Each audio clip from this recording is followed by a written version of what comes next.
હમણાં અમે એક સગાને ત્યાં રાત્રે જમવા ગયા ને તો ત્યાં અમે ચાખ્યા બાજરાના આલુ પરોઠા, લીલા મસાલાથી ભરપૂર અને બાજરાના ગુણો સાથે બનેલા આ આલુ પરોઠામાં જરા પણ ઘઉંનો લોટ નહોતો. એટલે આપણે ઘઉંનો લોટ ના ખાવો હોય અને આલુ પરોઠા ખાવા હોય તો એક હેલ્ધી વર્ઝન બને અને એકદમ ટેસ્ટી. પરંતુ બાજરાના આલુ પરોઠા બનાવીએ છીએ એટલે થોડી થોડી નાની બાબતોનું ધ્યાન રાખવું પડે, જેથી આપણા બાજરાના આલુ પરોઠા છે ને તો એકદમ પરફેક્ટ થાય. જેમાં સૌથી પહેલા હું તમને બતાવી દઉં કે મેં બટેટા બાફી લીધા છે. તો બટેટા કઈ રીતે બાફવાને એ પણ ધ્યાન રાખવા જેવી બાબત છે, તો હું તમને બતાવું. કુકરમાં બટેટા બફાઈ ગયા છે અને મેં 5 સીટી કરી અને આ બટેટાને બાફ્યા છે. અહીં બફાયેલા બટેટાનું કુકર ખોલતા જોઈ શકાય છે કે ખાના ઉપર મેં ડીશ ઢાંકી છે, જે બટેટા સ્ટીમમાં બાફવા માટે જરૂરી ટિપ્સ છે. કારણ કે ખાનાની અંદર બટેટા મેં પાણી વગર જ ઉમેર્યા છે, એટલે આ બટેટાને આપણે સ્ટીમમાં બાફવાના છે ને તો પાણીનો ભાગ બિલકુલ ના હોવો જોઈએ. બટેટા હવે એક પછી એક બધા બહાર કાઢી લઈશું અને એક ડીશમાં ઉમેરી દેવાના છે. અને એ પછી ફક્ત બાફેલા બટેટામાંથી વરાળ જ નીકળી જાય ને એટલો સમય જ આપણે તેને એક સાઈડ રાખશું. બીજી સાઈડ અહીં કોથમીર મેં 50 ગ્રામ લીધી છે. બાજરીના આલુ પરોઠામાં કોથમીરનો એક અનેરો સ્વાદ હોય છે, માટે તેનું પ્રમાણ વધારે રાખવાનું અને પાણીથી ધોઈ સાફ કરેલી કોથમીરને એકદમ ઝીણી, સાવ ઝીણી ચપ્પુ વડે આપણે ચોપ કરી લઈશું. અહીં બધી જ કોથમીર છે ને તે ચોપ થઈ ગઈ છે. તેની સાથે જ બાજરીના પરોઠાનો ખરો સ્વાદ આદુ મરચાંનો હોય છે, તો અહીં 3 મરચાં મેં એકદમ મોટા ટુકડામાં સમારી લઈશ. મરચાંની તીખાશ ઘરમાં આપણે ખવાતી હોય ને એ પ્રમાણે લેવાની. ટુકડા થયેલા મરચાંને મિક્સરના જારમાં ઉમેરી દેવાના છે. સાથે અહીં મારે ચોપ કરેલું આદુ તૈયાર જ હતું, તો તે મેં 1 ચમચી લઈ તેમાં ઉમેરી દીધું છે. મિક્સરના જારનું ઢાંકણ ઢાંકી એકદમ સરસ ક્રશ કરી પીસ્યા પછી જોઈ શકાય છે કે આદુ મરચાં એકદમ સરસ ક્રશ થઈ ગયા છે. અને આલુ પરોઠામાં આપણે આવા જ ક્રશ આદુ મરચાં જોઈશે. બીજી સાઈડ ફક્ત વરાળ નીકળે ને એટલા જ આ બટેટા ઠંડા થઈ ગયા છે, એટલે કે તે ગરમ જ છે. અને બટેટા ગરમ છે ને એ દરમિયાન જ સૌથી પહેલા ફટાફટ છાલ ઉખાડી લઈશું. બધા બટેટાની છાલ નીકળી જાય ને એટલે તુરંત જ મેશરની મદદથી ફટાફટ તેને મેશ કરી લેવાના છે. આલુ પરોઠાનો આ મસાલો બનાવવા માટે બટેટા છે ને તે થોડા ગરમ હોવા જરૂરી છે. માટે અત્યારે શિયાળો છે ને એટલે આપણે બાજરાના આલુ પરોઠાનો લોટ બાંધવા સમયે ખાસ એ યાદ રાખવાનું કે બટેટા છે ને તે ગરમા ગરમ જ હોવા જોઈએ. તો જ આ મસાલો બને ને ત્યારે બટેટા તેમાંથી પાણી નહીં છોડે અને બાજરાના લોટમાં બરાબર મિક્સ થઈ જશે. એટલે મેશ થયેલા બટેટાને હવે ફટાફટ એક મોટા બાઉલમાં, જેમાં લોટ બાંધવો હોય ને તેમાં ઉમેરી દેવાના છે. બાઉલમાં ઉમેરી દીધા પછી હવે આ સમયે બટેટાની અંદર બાજરાના લોટના આલુ પરોઠા બનાવવા છે ને એટલે બાજરાનો લોટ જોઈશે. તો અહીં 1 કપ બાજરાનો લોટ લઈ લઈશું. આ બાજરાના લોટને આપણે મેશ કરેલા બટેટા છે ને તેમાં ઉમેરી દેવાના. અહીં બટેટા છે ને તે મેં વજનમાં 300 ગ્રામ લીધા હતા, તેની સામે 1 કપ બાજરીનો લોટ જોઈશે. તેની સાથે ચોપ કરેલા આદુ મરચાં છે ને તેની પેસ્ટ ઉમેરી દેવાની. મસાલામાં ફક્ત અડધી ટીસ્પૂન મીઠું, 1/8 ટીસ્પૂન હળદર પાવડર અને અડધી ટીસ્પૂન ગરમ મસાલા પાવડર ઉમેરી દેવાનું છે.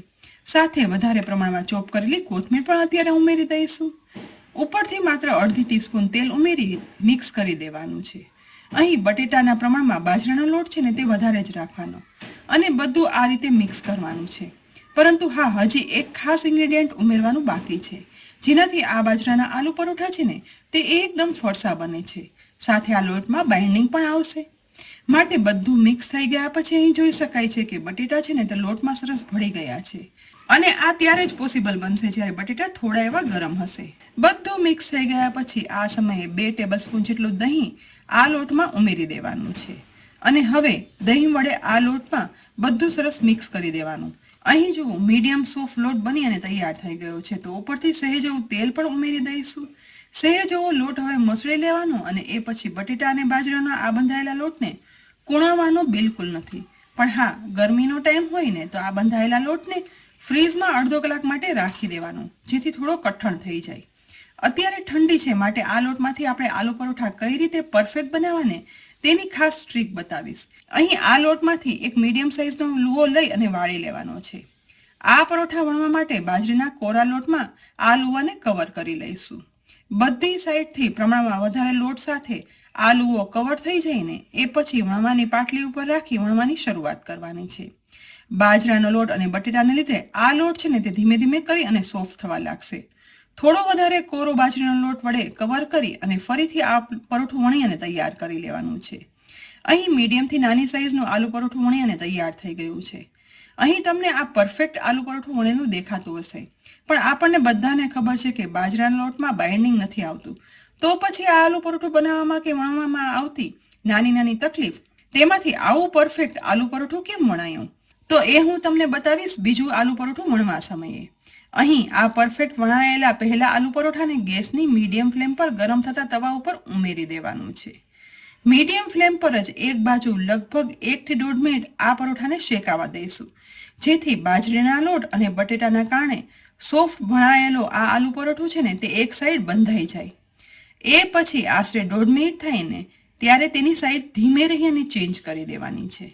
અને એક સાઈડ શેકાયેલા આલુ પરોઠાની બધી સાઈડ થોડું એવું ઘી ઉમેરી દઈ ઘી સ્પ્રેડ કરી તવેથા વડે ધીમે ધીમે સાઈડ ચેન્જ કરતા જઈ પરોઠાને ગેસની લો ટુ મીડિયમ ફ્લેમ પર શેકવાનું. ધીમે ધીમે શેકાતા એકદમ સરસ સુગંધ સાથે જુઓ કે લીલા મસાલા સાથે બનતું આ આલુ પરોઠું શેકાઈ અને તૈયાર થઈ ગયું છે. સ્વાદમાં તો એટલું બધું મસ્ત બનશે ને કે ના પૂછો વાત. વળી સ્ટફિંગ ભરવાની ઝંઝટ વગર અને બાજરાના ગુણો સાથે શેકાયેલા આ આલુ પરોઠાને તવા પરથી લઈ ડીશમાં મસાલાવાળા દહીં અને ગ્રીન ચટણી સાથે પીરસી દઈશું.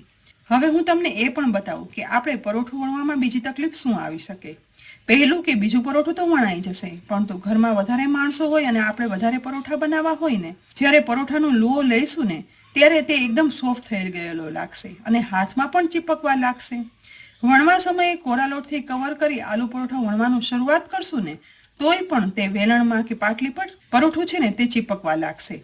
ધીમે ધીમે કરી અને પરોઠું વણાઈ તો જશે, પરંતુ જ્યારે પાટલીમાંથી આપણે ઉચકશું ને ત્યારે તેમાં તિરાડ પડી જશે કે વચ્ચેથી તે તૂટી પણ જશે.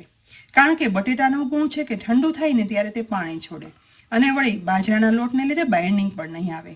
તો આ સમયે શું કરવાનું કે બનાવેલું પરોઠું છે ને તે ફરીથી લોહો બનાવી લેવાનો અને વાળ્યા પછી કોરા બાજરીના લોટ વડે એકદમ વધારે કવર કરી લેવાનું. જોઈએ તો તેની અંદર થોડો વધારે બાજરીનો લોટ ઉમેરી દેવાનો, મિક્સ કરી ફરીથી લુવો બનાવી લેવાનો. અને એ પછી આ લુવાને ફરીથી વણવાની શરૂઆત કરશો ને તો ધીમે ધીમે ઇઝીલી પરોઠું વણાય અને તૈયાર થઈ જશે. અને નોર્મલ પરોઠાની જેમ જ આ પરોઠું વણાયા પછી પહેલું પરોઠું શેક્યું હતું ને એ જ રીતે ગરમ તવા પર ઉમેરી બાજરીના લોટના આ આલુ પરોઠાને આપણે શેકી લેવાનું છે. તો છે ને બાજરીના લોટના આલુ પરોઠા બનાવવાની એકદમ સહેલી ટ્રીક અને રીત. બસ આપણે ઘરમાં ઇઝીલી બાજરીના આલુ પરોઠા બનાવી અને આલુ પરોઠાનો સ્વાદ પણ મેળવી શકીએ અને બાજરીના ગુણ પણ મળે.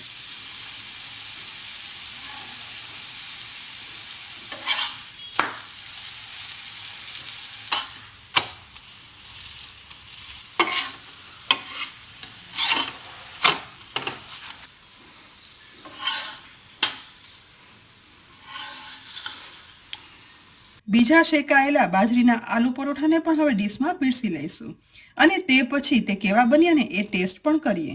બાજરાના આલુ પરોઠા આપણે બનાવીને પણ ચાખીએ. મેં તો સવારે નાસ્તામાં બનાવ્યા છે, પરંતુ રાત્રે જમવામાં બનાવો તો પણ ચાલે એવા છે અને ખરેખર બહુ જ ટેસ્ટી બને છે. એકદમ મસ્ત સ્વાદના બાજરાના ગુણોથી ભરપૂર અને આલુ પરોઠાનો સ્વાદ એકદમ સરસ બન્યા છે. તો આ રીતે તમે જરૂરથી આલુ પરોઠા બનાવજો અને શિયાળામાં બાજરાના ગુણ મેળવજો અને બટેટાનો સ્વાદ પણ મળે. અને આ રેસીપી તમને કેવી લાગી એ પણ મને કહેજો. રેસીપી જો ઉપયોગી લાગી હોય ને તો આ વિડીયોને લાઇક કરી અને શેર કરજો. સાથે જ અમારી યુટ્યુબ ચેનલ સબસ્ક્રાઇબ કરી લેજો અને અમારા ફેસબુક પેજને લાઇક કરી અને ફોલો કરજો. આવતીકાલે આપણે ફરીથી મળશું એક નવી રેસીપી સાથે. ત્યાં સુધી આવજો.